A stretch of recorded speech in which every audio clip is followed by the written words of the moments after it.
ഒളിവിലുള്ള രാഹുൽ മാങ്കൂട്ടത്തിന് ആശ്വാസം. രണ്ടാമത്തെ ബലാത്സംഗ കേസിൽ മുൻകൂർ ജാമ്യം അനുവദിച്ച് തിരുവനന്തപുരം സെഷൻസ് കോടതി.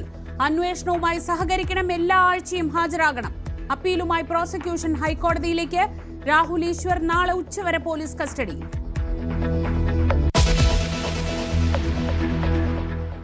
SIR-ൽ ലോക്സഭയിൽ ചർച്ച തുടരുന്നു. അമിത്ഷായും രാഹുൽ ഗാന്ധിയും തമ്മിൽ വാക്പോര്. ജനാധിപത്യത്തെ കോൺഗ്രസ് അട്ടിമറിച്ചെന്ന് അമിത്ഷാ.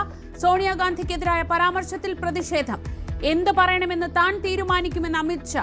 ആരോപണങ്ങളിൽ എന്ത് ചർച്ചയുമാകാമെന്ന് രാഹുൽ ഗാന്ധി.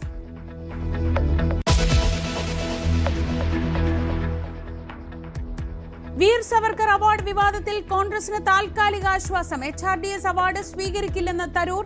അവാർഡിനെ കുറിച്ച് അറിഞ്ഞത് ഇന്നലെ മാത്രമെന്ന് തരൂർ. ചോദ്യത്തോട് കൈകൂപ്പി പ്രതികരിക്കാതെ VD സതീശൻ.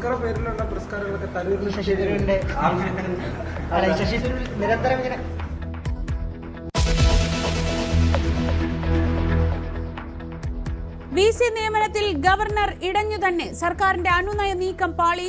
താൻ നിശ്ചയിച്ചവർ യോഗ്യരെന്ന നിലപാടിൽ ഉറച്ച ഗവർണർ. രാജ്ഭവനിലെത്തിയത് P രാജീവും R ബിന്ദുവും. മുഖ്യമന്ത്രി എത്താത്തതിൽ ഗവർണർക്ക് അതൃപ്തി. ചർച്ച തുടരുമെന്ന് P രാജീവ്.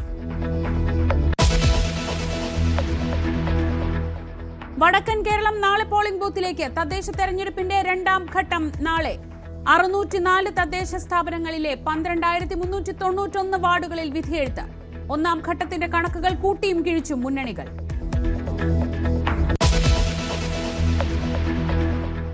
നടി ആക്രമിക്കപ്പെട്ട കേസിൽ പ്രതിഷേധവുമായി തിരുവനന്തപുരത്ത് സാംസ്കാരിക കൂട്ടായ്മ.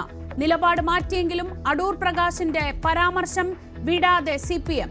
കോൺഗ്രസിന്റെ നിലപാട് തന്നെയെന്ന് ശിവൻകുട്ടിയും P രാജീവും. അടൂർ പ്രകാശിനെ പാടെ തള്ളി തടിയൂരാൻ കോൺഗ്രസ്.